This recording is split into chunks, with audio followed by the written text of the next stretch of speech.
empecé a ver que realmente sin Dios yo no era nada. La nueva evangelización solo se puede dar por enamorados. Pero quiero lío en las diócesis. Quiero que se salga afuera. Tanto fracaso escolar, ¿no? 4 colegios. Todavía no había visto en mi vida a alguien que me quisiera. Mis padres. Pero yo era ciego para querer verlo, ¿no? O sea, el internado me sirvió para empeorar. De hecho, me acabaron echando del internado. Y claro, yo pensé, una de dos. O dejo que me destruyan completamente o me hago peor que ellos, ¿no? Porque la droga es una rueda que está en cuesta hacia abajo y que es que no va a parar. Cada vez va a ir a más, cada vez va a ir a más. Y claro, yo me daba tanta pena a mí mismo de lo que yo era, que yo no quería seguir viviendo. O sea, yo he hecho cosas brutales con los sacerdotes. De hecho, a mí me sorprende que la Iglesia sepa lo que yo he hecho y mira lo que soy ahora mismo, ¿no? Y mi madre, viéndome tan incompleto, se me tiró a mis rodillas y me pidió que fuéramos a una parroquia. Y yo había visto muchos curas en mi vida, pero llego y de repente veo un cura feliz. Y de repente dice, hombre, el hijo de Amelia, no sé qué, no sé cuántos, tal. Y me da un abrazo. Rompí.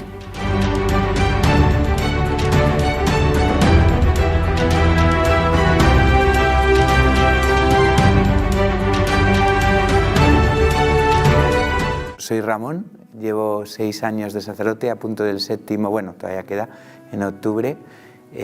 Soy el segundo de 4 hermanos. Yo procedo de un pueblo cercano aquí, de Badía del Monte, pero ejerzo el ministerio desde hace 8 años, contando con el diaconado incluido, en esta parroquia, que es una parroquia que está situada en el sur de Madrid, en la diócesis de Getafe, en la localidad de Alcorcón. Hay una frase como muy redicha, ¿no?, que se suele decir de que uno no nace siendo cura, ¿no? Yo he escuchado muchos testimonios de sacerdote y uno dice, no, uno no nace siendo cura, y no estoy de acuerdo, ¿no? Yo creo que uno nace siendo cura. Es verdad que nace no estando ordenado de cura, y por supuesto no habiendo recibido el sacramento, igual que uno no nace pues hijo de Dios, ¿no? Pues porque tiene que recibir el bautismo, ¿no? Pero uno nace ya en la concepción, en la mente de Dios, como su propio hijo, ¿no? En el deseo. Dios quiere pues ser tu padre, ¿no? Pues lo mismo pasa en mi vida, ¿no? Dios quería que yo fuera sacerdote, ¿no? Lo que pasa es que yo tardé mucho tiempo en escucharle. pero es verdad pues que yo eso sí lo he sentido siempre, ¿no? O sea, que por lo menos ahora sí que lo siento, ¿no? Y lo concibo y lo entiendo así, ¿no? Entiendo que Dios tenía una llamada para mí, ¿no? De hecho, pues de joven al revés, ¿no? No sentía este llamada para nada, ¿no? Yo he tenido la suerte, como decía al principio, ¿no?, de tener pues una familia pues numerosa, ¿no? Éramos 4, mi madre hubiera querido tener muchos más, pero al final pues hubo problemas y no pudo tener más hijos, ¿no? Pero es verdad pues que eso es una suerte, ¿no? Mis hermanos yo no los veía como un don, sino como una desgracia, ¿no? ¿En qué sentido? En el sentido de que yo veía cómo Dios me había hecho mal, ¿no? Me había creado mal, porque yo de pequeño era un chaval feliz, pues que no había roto un plato, no me metía con nadie, pues era súper bueno. De hecho es el único momento de mi vida que puedo presumir, así que presumo de él, ¿no? Ya que puedo. Pero es verdad pues que había como un pesar en mi corazón, ¿no? Y eran mis propios hermanos, que eran igual de, mucho más buenos que yo, pero eran inteligentes, guapos, divertidos, sociables, deportistas, y yo no tenía nada de eso, ¿no? De hecho, el complejo más grande que he tenido yo en mi vida es los estudios, ¿no? Mis hermanos eran todos de notazas y yo era de suspensos, ¿no? Y eso a mí me hacía muchísimo sufrir. De hecho, era lo que más me hacía sufrir, ¿no?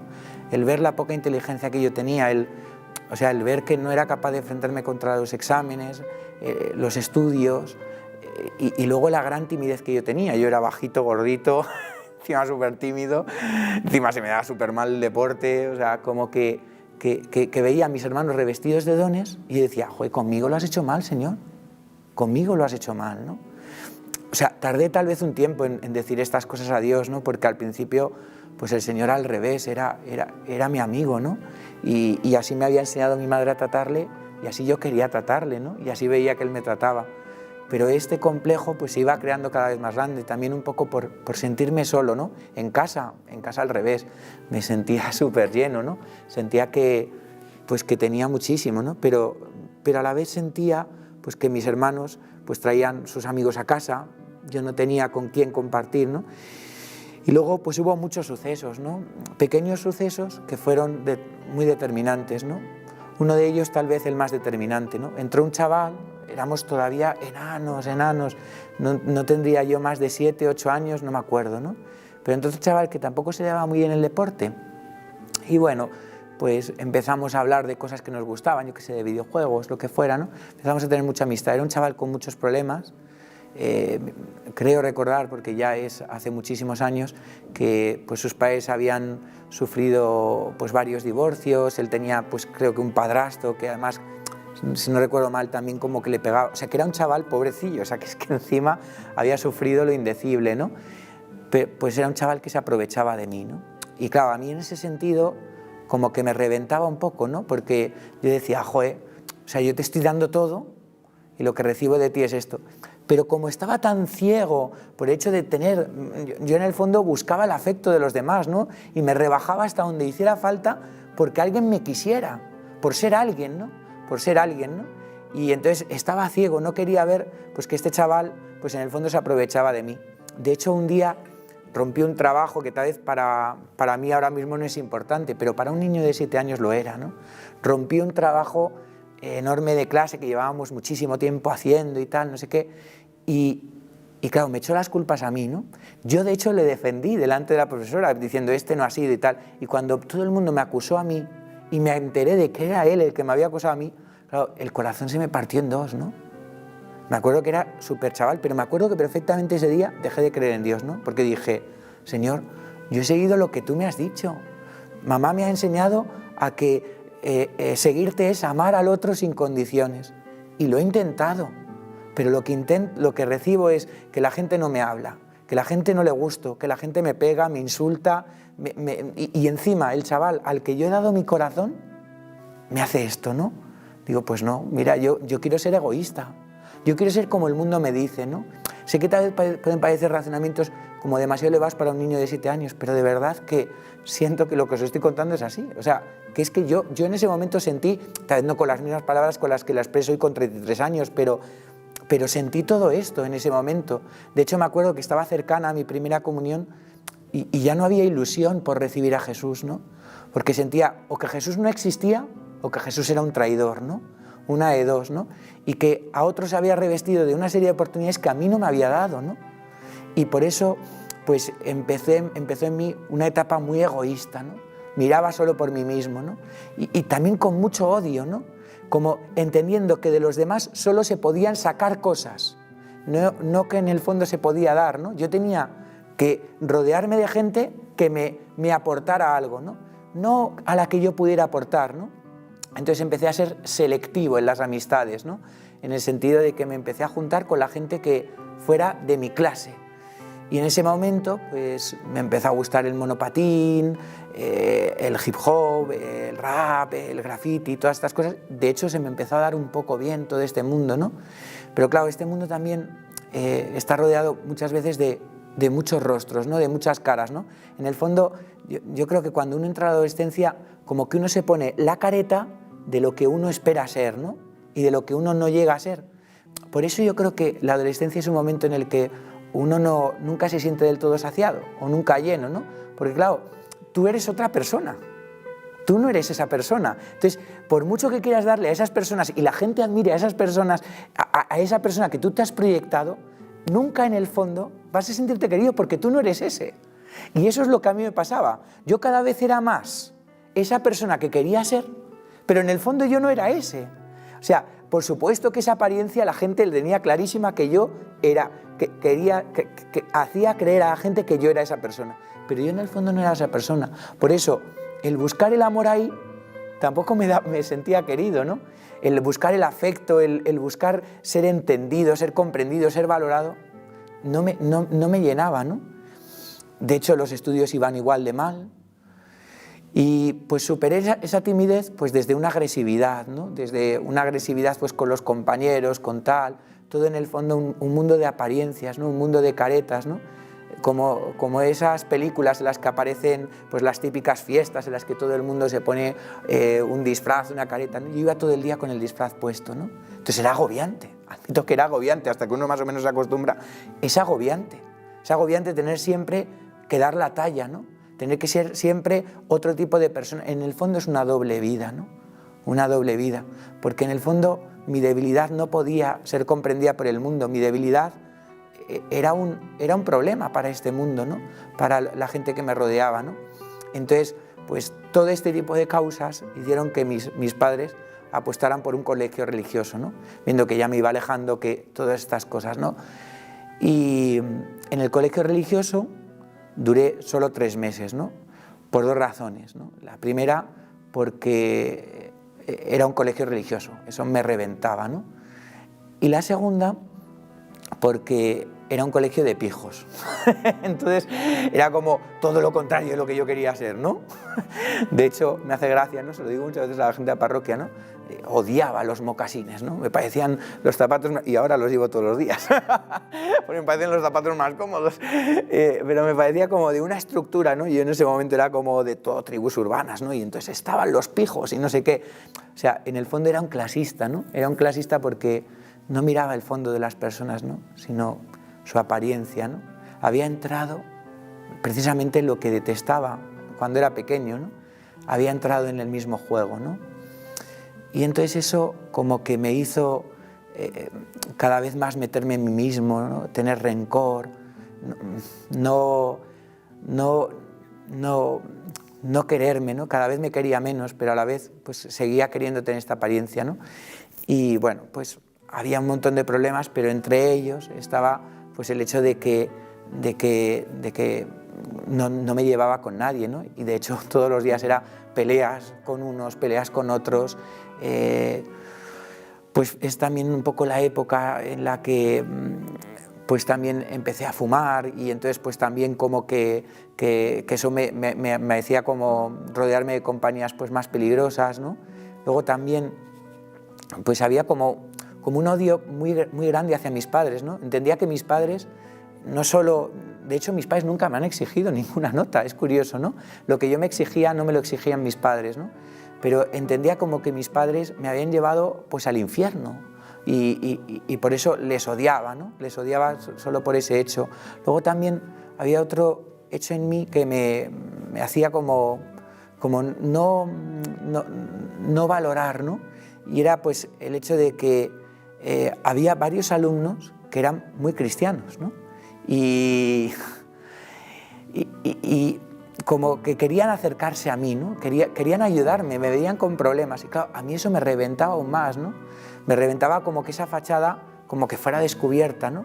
Como que en el fondo esa gente se diera cuenta, todo esto en segundo de eso, que es que también seguíamos siendo micos, ¿no?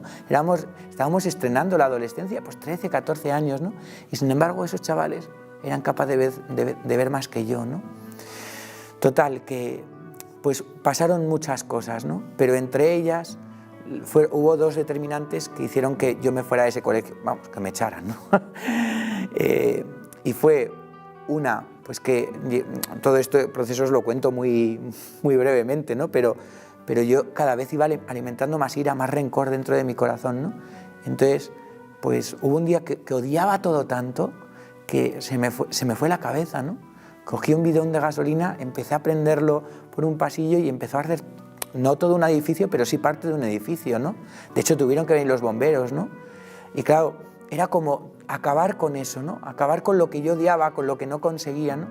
Y luego otro chaval que había depositado una confianza grande en mí, me había dicho pues que por primera vez iba a poder comprar el regalo de Navidad a sus padres, no sé qué, y entonces como que había ahorrado un montón de dinero y había traído lo que en ese momento eran 40.000 pesetas, hoy en día no es nada, supongo, no sé, transformado en euros lo que será, pero en ese momento, en mi época, era muchísimo dinero. Entonces yo se lo robé y ahí sí me pillaron. Igual que con lo del edificio no me pillaron, ahí sí me pillaron, ¿no?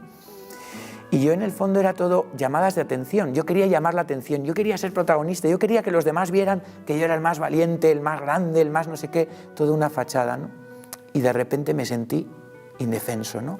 Ante 4 profesores, el director en medio, preguntándome, ¿no? Diciendo, pero tú te das cuenta de que cada vez tienes más problemas, de qué tal, de que has hecho este grafiti en el colegio, de qué tal, de que... Me empezaron a saltar todos los trapos sucios que yo había hecho y que yo entendía que ellos podían saber que los había hecho, pero tampoco lo sabía tan seguro, ¿no? Y de repente, claro, estaba como asustado, ¿no? Viendo, pues, qué me puede pasar en este momento, ¿no? Y me dicen, mira, hemos decidido que el único castigo que te vamos a imponer es que se lo digas a tus padres. Yo en ese momento, aunque os parezca mentira, como que me alegré, o sea, como si se bajara un peso de encima, ¿no? Y dije, ¿solo es esto? Va, fenomenal. Digo, esto se lo digo chupao. Me acuerdo que era un viernes, digo, se lo digo chupao este fin de semana. Pues fui incapaz. O sea, fui incapaz de enfrentarme a la realidad de mis padres. Y no tanto porque les tuviera miedo, sino porque todavía tenía corazón. O sea, todo ese odio que había en mí todavía no había terminado de cargarse el corazón que tenía, ¿no? Y era incapaz de pensar, pues, en las lágrimas de mi madre, ¿no? En que otra vez le había partido el corazón, que todo eso, ¿no? Y a mi padre igual, ¿no? No quería defraudarles, ¿no? Porque en el fondo me he pasado la vida así, de hecho todavía soy un poco así, ¿no? Como que vivo como un poco no queriendo defraudar, porque en el fondo es un amor propio gigantesco, ¿no? Y en el fondo siempre es un poco, pues, en esta esclavitud del qué dirán, ¿no? Del qué dirán, pues que a mí me esclavizaba en ese momento, ¿no?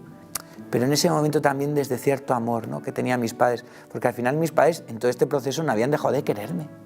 Claro, o sea, lo sorprendente es que mis padres no me habían mandado a la porra o a freír espárragos, sino que habían seguido apostando por mí, ¿no? Entonces, claro, todo eso a mí todavía no tenía el corazón tan duro como para no darme cuenta, ¿no?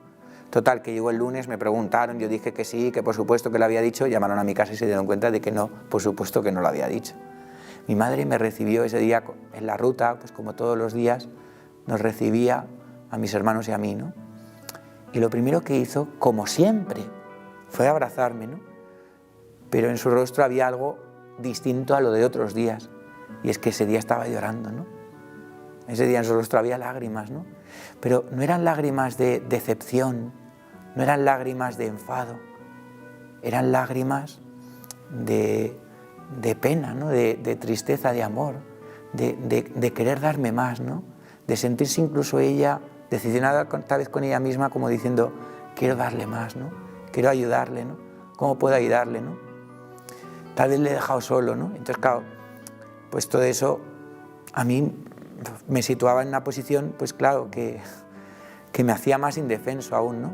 Claro, mi madre es todo ternura y mi padre es todo ternura, pero también tiene carácter. Mi madre también, ¿eh? De hecho, yo siempre digo que el mal genio de mi madre no cabe en esta parroquia, con lo buena que es, y la cabezonería de mi padre no cabe en Alcorcón, ¿no? O sea, es tremendo mi padre. Pero es los dos, igual de tendrán mal genio, cabezonería, o sea, son estupendos, ¿no? Son los dos mejores padres que Dios podía haber pensado para mí, ¿no? O sea, los mejores. De hecho, cuando pienso en la Virgen y San José, digo, no se deben de diferenciar mucho de Ramón y Amelia, ¿no? O sea, algo así, ¿no? Ojalá les valorara más, pero de verdad que al menos en el fondo del corazón sí que lo creo, ¿no? Total, que viene mi padre y yo, claro, asustado, ¿no? Asustado diciendo, me va a dar un tortazo que se me van a quedar los 5 dedos de la mano pegados para toda mi vida, marcados aquí en la cara, ¿no? En el rostro. Pero no. O sea, se bajó del coche, se tiró a mis rodillas y me pidió perdón, ¿no? Y claro, cuando alguien te pide perdón por algo que tú has hecho, descoloca totalmente, ¿no? Porque dices, perdona, el que he hecho algo he sido yo, no has sido tú, ¿no?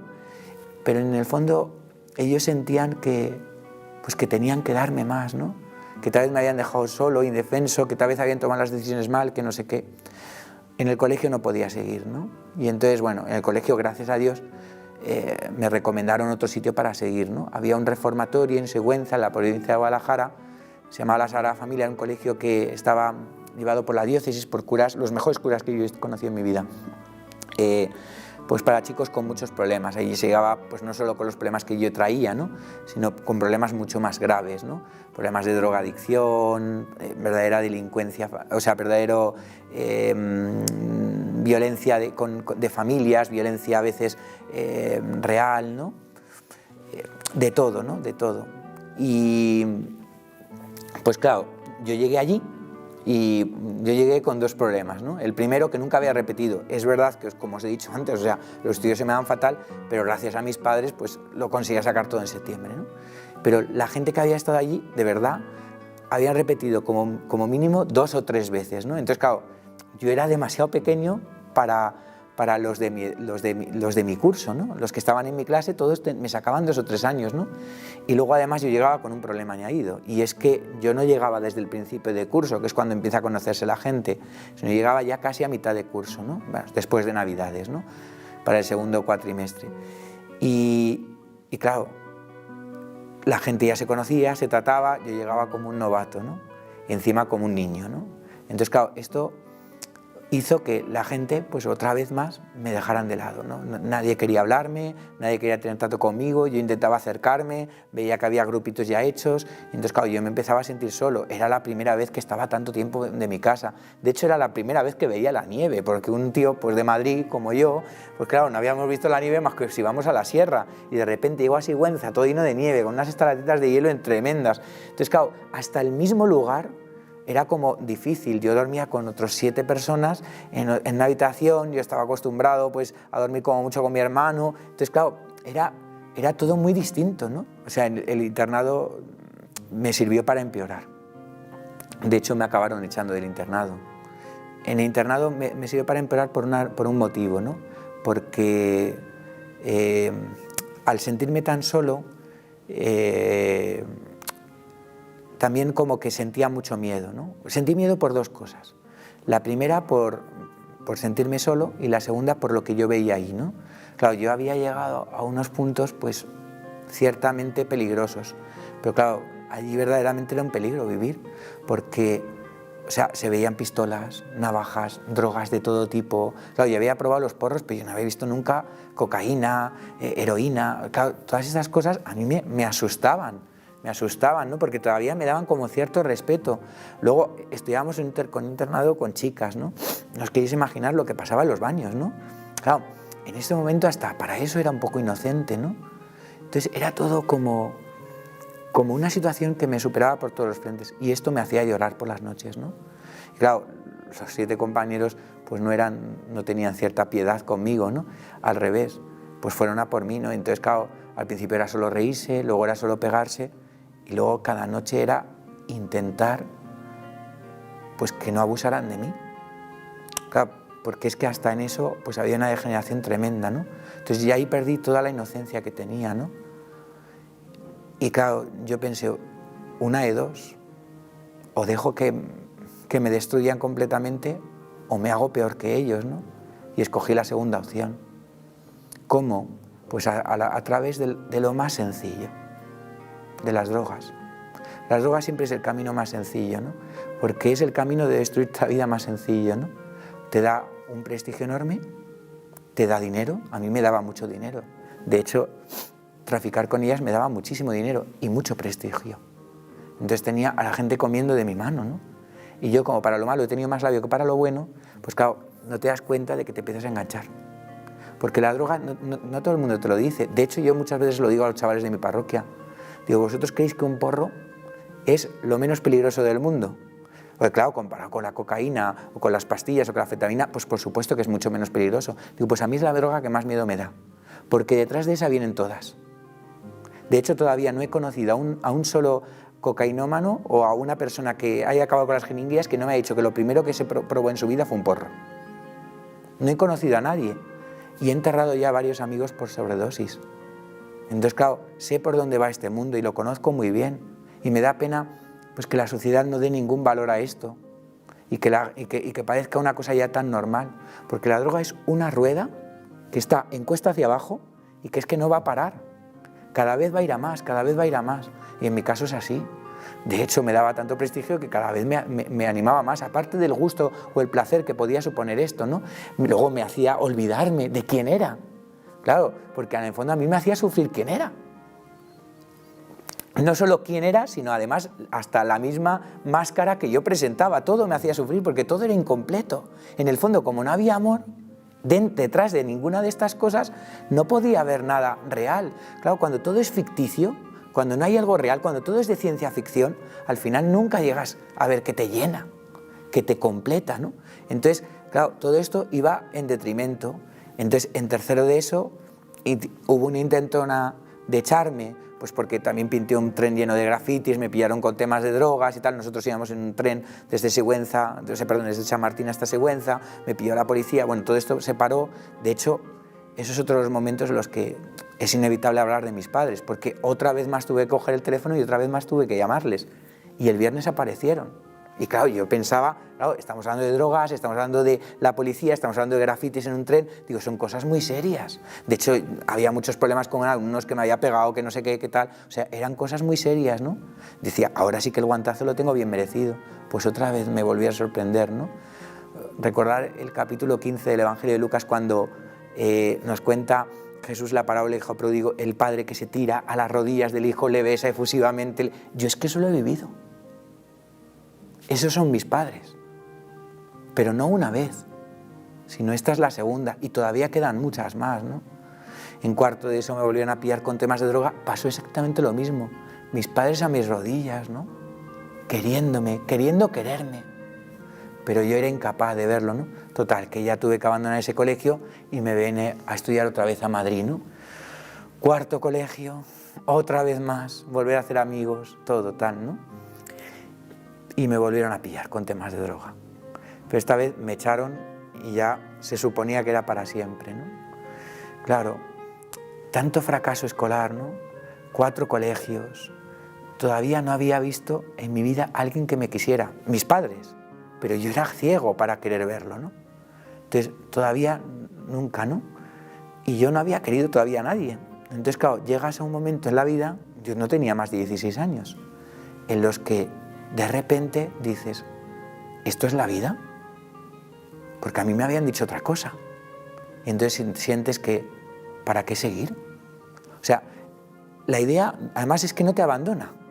O sea, cuando la idea se mete en tu cabeza, está R que R todos los días. El demonio es súper inteligente. Entonces, claro, te empieza a pensar, te empieza a ver, o sea, el demonio solo tiene que hacer una cosa. Quitarte el disfraz y que te veas. Con eso ya te ha convencido. Y claro, a mí me quitó el disfraz y me dijo, este eres tú. Y claro, yo me daba tanta pena a mí mismo de lo que yo era, que yo no quería seguir viviendo una vida con la vida que yo llevaba. ¿Podía tenerlo todo? Pues sí, todo lo que para el mundo es importante, relaciones, amistades, chicas, drogas, dinero, todo lo que quisieras. Y a la vez no tenía nada. Porque no tenía amor. Yo esto se lo explico alguna vez a la gente de la parroquia, ¿no? Existen 2 tipos de amores en la vida, ¿no? Existen el amor propio, que lo que hace es destruirte. Porque cuanto más te quieres, menos quieres a los demás.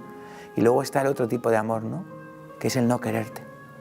El no quererte, pero no en el sentido negativo, sino en el sentido más positivo de todos, ¿no? En el sentido de que no pierdo el tiempo en quererme, porque me es más importante quererte. Claro, eso es lo que nunca había vivido en mi vida, nunca había querido a nadie. Había perdido tanto tiempo en quererme que lo único que me había hecho era destruirme, ¿no? Mi orgullo, mi vanidad, mi amor propio. Todo eso me había alienado, me había estar seco, absolutamente seco.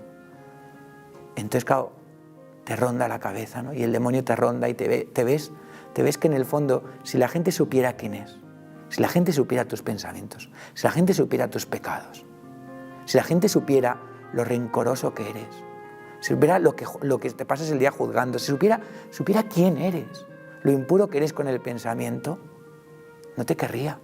Es que ni tus padres te querrían. Porque tus padres han visto la cobertura, pero si vieran el corazón, si vieran el fondo, no te querrían. Entonces, pues quise suicidarme e intenté suicidarme. Lo intenté.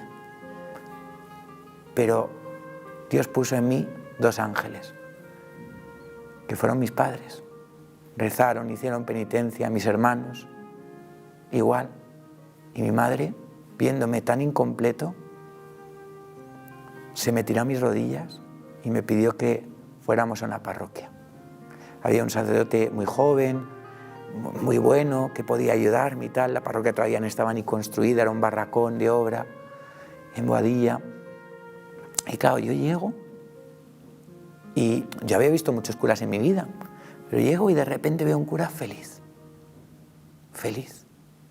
Yo, para mí, los curas, o sea, era horrible. De hecho, en internado habíamos hecho todo tipo de cosas contra ellos. Les habíamos pegado. Me acuerdo una vez, que esto no se me olvida, porque es que me duele todavía. Sé que el Señor me lo ha perdonado de sobra, pero me duele, ¿no? Una vez un grupo de chavales, cogemos un crucifijo, lo tiramos. Y yo me acuerdo del cura llorando, ¿no? Llorando porque estábamos todos miccionando encima, ¿no? O sea, yo he hecho cosas brutales con los sacerdotes. De hecho, a mí me sorprende que la Iglesia sepa lo que yo he hecho y mira lo que soy ahora mismo, ¿no? O sea, lo de la misericordia de la Iglesia, de verdad que me descoloca, ¿no? Me descoloca. Pero claro, yo vi a un cura ahí feliz, ¿no? Y es que me acuerdo perfectamente que solo ese hecho ya me cambió. O sea, fue una de las 1000 cosas de las que Dios se sirvió para volver a enamorar mi corazón, ¿no? Ver a un cura feliz, porque yo decía, este tío no tiene nada. O sea, yo tengo todo lo que el mundo desea. Este chico tiene, este cura tiene todo lo que el mundo dice que no es la felicidad, y yo veo que él es feliz y yo no lo soy. Yo he seguido al pie de la letra los consejos del mundo, al pie de la letra. No me he saltado un párrafo ni una tilde. Y lo que ha servido es que esté más vacío. Este hombre ha hecho todo lo contrario de lo que el mundo dice y es feliz. Claro, de repente este cura me ve y de repente me sonríe, ¿no? Sin conocerme de nada. Se acerca y me pregunta, ¿quién eres? Y me dice, pero le digo, bueno, es que a mí me conocen por Pachús, ¿no? Entonces le dije Pachús. Y de repente dice, hombre, el hijo de Amelia, no sé qué, no sé cuántos, tal. Y me da un abrazo, ¿no? Hasta ese momento nadie me había dado un abrazo en mi vida, ¿no? Claro, rompí. O sea, en ese momento rompí a llorar. El pobre me sentó en una silla en su despacho y empezó a escucharme, ¿no? Y empecé a contarle todo, con más pelos y señales que os lo he contado a vosotros. Todavía no me volvéis a invitar a vuestro programa. Pero, o sea, con una claridad. Yo me acuerdo que es la primera persona a la que no he mentido. Yo mentía a todo el mundo, de hecho me mentía a mí mismo. O sea, todo era una máscara. De repente me quité el disfraz. Y claro, yo se lo digo muchas veces a él, ¿no? Bueno, se lo he dicho alguna vez. A mí me sorprendió su mirada. Su mirada no fue una mirada de juicio, que era la que el demonio me había prometido si yo me quitaba el disfraz. No fue una mirada de odio, de rencor. Fue, y puedo decirlo literalmente, la mirada de Dios. Claro, de hecho me descolocó tanto que él sonreía. Entonces decía, una de dos, o no se entera o no me hace caso, porque es que no puede ser. O sea, yo le estoy contando aquí una serie de barbaridades gigantescas y es que no me hace caso. Este tío no me está haciendo caso. De hecho, casi hasta me enfadaba, o sea, por dentro, ¿no? Diciendo, o sea, estoy perdiendo el tiempo aquí 2 horas. Claro, termina y me dice, ¿y qué?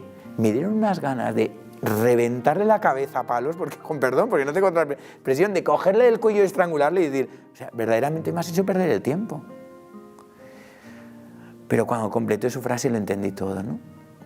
Me dice, ¿y qué? Si más grande es la misericordia de Dios, ¿no? O sea, como si a un terrorista que ha matado 1 millón de personas le dicen, ¿y qué? Claro, de repente hay una furia dentro de él, pero a la vez hay como una paz. Una persona que se creía en el infierno, de repente por primera vez se ve en el cielo. Claro, la gratitud hacia Dios de repente explota. O sea, yo en ese momento exploté. O sea, exploté de decir, pero de verdad que el cielo es para mí. O sea, de verdad que todavía no lo he estropeado. De verdad que todavía hay sitio para mí. Claro, entendí quién era Dios. Entendí que el verdadero don que yo le pedí a Dios cuando era pequeño era la misericordia. O sea, yo lo que yo quería era sentirme querido. Y yo le echaba las culpas a Dios cuando Dios era el único que me quería de verdad. O sea, le echaba las culpas precisamente al único que me quería tal y como yo era, que necesitaba que yo fuera delgado, que necesitaba que yo fuera inteligente, que no necesitaba que yo fuera más alto, que le parecía perfecto. Hasta incluso siendo más pecador, no conseguía cambiar la concepción que Dios tenía sobre mí. Entendí que Dios era mi Padre. En esa misma confesión, De hecho, Javier me puso en ese momento una cruz en las manos, de hecho no se ha separado de mí hasta entonces, ¿no? Y me acuerdo pues eso, ¿no? Que yo miraba la cruz y decía, pero ¿de verdad que me quieres tanto? Casi como un adolescente con coletas que está todo el rato pensando lo muchísimo que le quiere el novio, ¿no? Y está allí como haciéndose la película de Disney. Pues así es como me sentía yo. Pero claro, no como el adolescente que vive en un mundo ficticio. Es que en este momento no era ficticio, era real. O sea, veías la cruz y es que eso eran hechos reales. Eran hechos concretos, o sea, eso era verdad. Jesús había puesto una corona de espinas, se había clavado en las manos y los pies a un madero, había destrozado su espalda. O sea, era verdad. Y no lo había hecho por mí, como dice la Escritura, cuando soy justo, que por eso lo hace cualquiera. No, que estamos hablando de que era un sinvergüenza. Y que Jesús me quería. Daba la cara por mí, apostaba por mí. Entonces, claro, cambió totalmente todo. ¿Y ahí entregarte a él? Bueno, hubo un ¿Has cambiado? momento, no de entrega, sino de... Yo quería estar pegado a él como una lapa. O sea, claro, descubrir a Jesús es querer estar con Jesús. Si no quieres estar con Jesús es que no lo has descubierto. Si vas a misa, con perdón, tal vez puede sonar así un poco, pero si solo vas a misa los domingos y Jesús es algo de los domingos, es que no has descubierto quién es el Señor. Entonces, claro, no es que yo me sienta más. De hecho, yo no creo que yo tenga ningún mérito, sino al revés, soy un egoísta. Y soy tan egoísta que necesito estar con Jesús todos los días. Yo no puedo estar con Él los domingos, porque viendo que Él es lo mejor, pues desde ese momento yo empecé a ir a misa todos los días.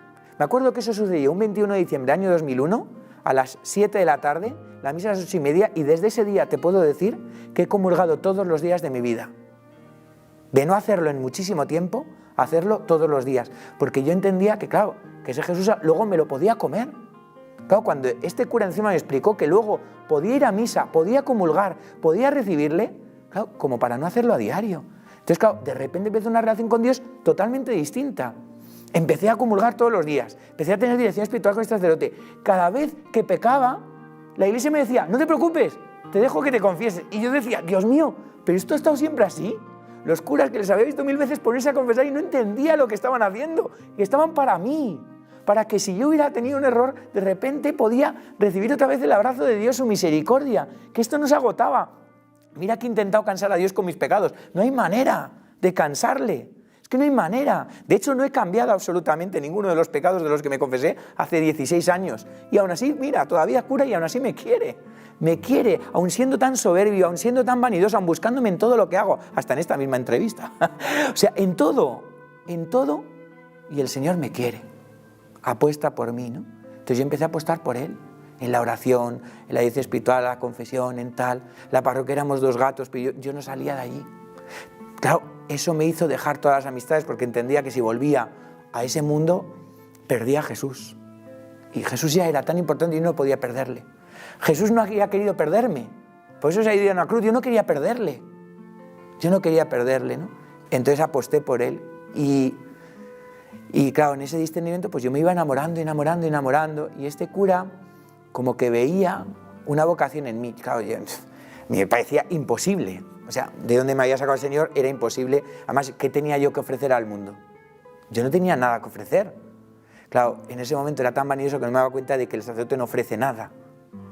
Lo que puede ofrecer es a Jesús. Porque el sacerdote es Jesús. Da igual que sea tímido, gordo, da igual. Las características del sacerdote da igual. Porque cuando de hecho te dice, yo te absuelvo, te absuelve. De hecho, cuando dice, tomad y comed, eso es su cuerpo. Cuando te dice, yo te bautizo, realmente eres hijo de Dios, ¿no? Lo único que te puede ofrecer Él. Pero claro, yo en ese momento no lo veía.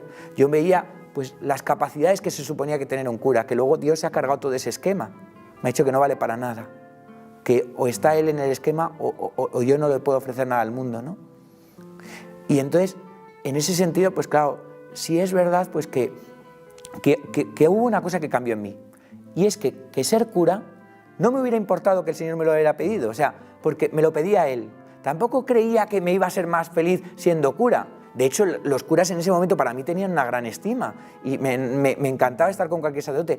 Pero claro, por lo menos ya había cambiado algo en mí, el hecho de que ser cura no es lo peor que te puede pasar en la vida. Eso sí, eso se había pasado. Pero como la vocación la había tenido desde siempre, cada vez el Señor me iba dejando verla más. Pero yo, claro, a mí me escandalizaba un poco que Dios me pudiera llamar a mí. Eso sí, a mí sí. A mí no, o sea, el ser cura me parecía una pasada. Pero vamos, como me parecía una pasada un matrimonio cristiano, me parecía una pasada la vida religiosa, me parecía una pasada cualquier cosa con Jesús.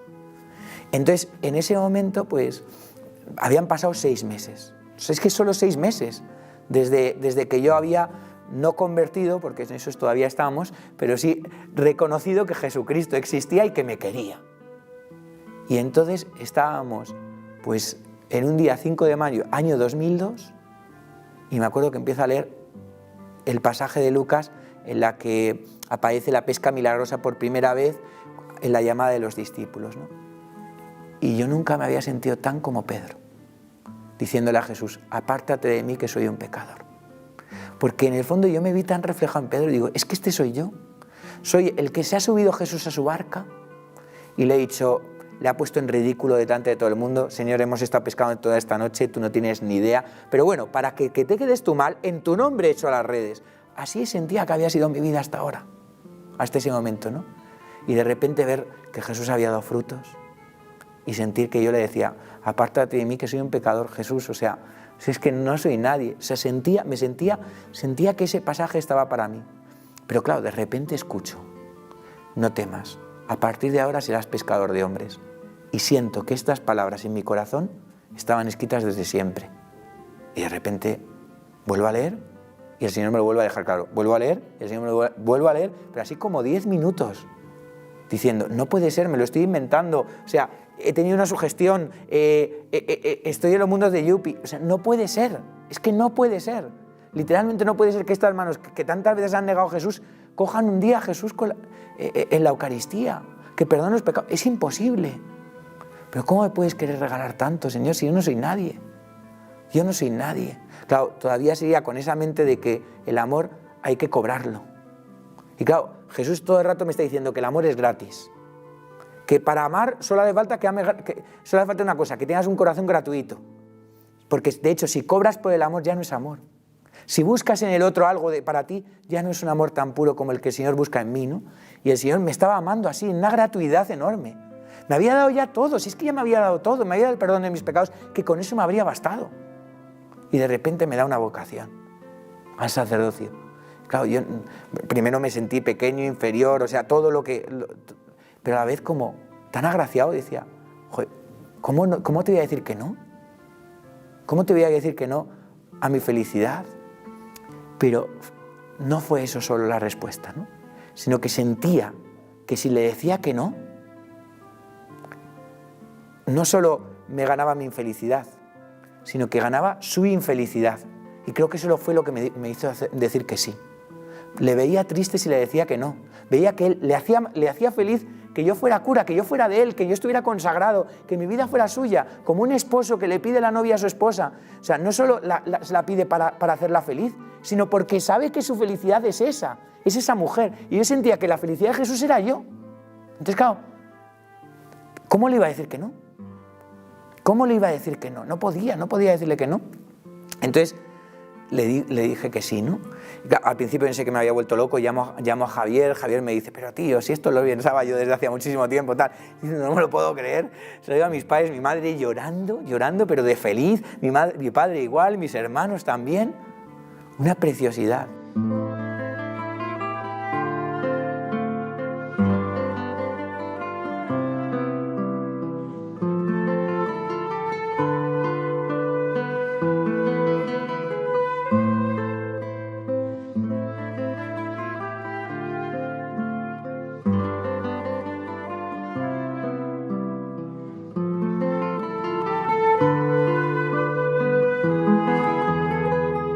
Entro en el seminario, que es el mejor lugar del planeta.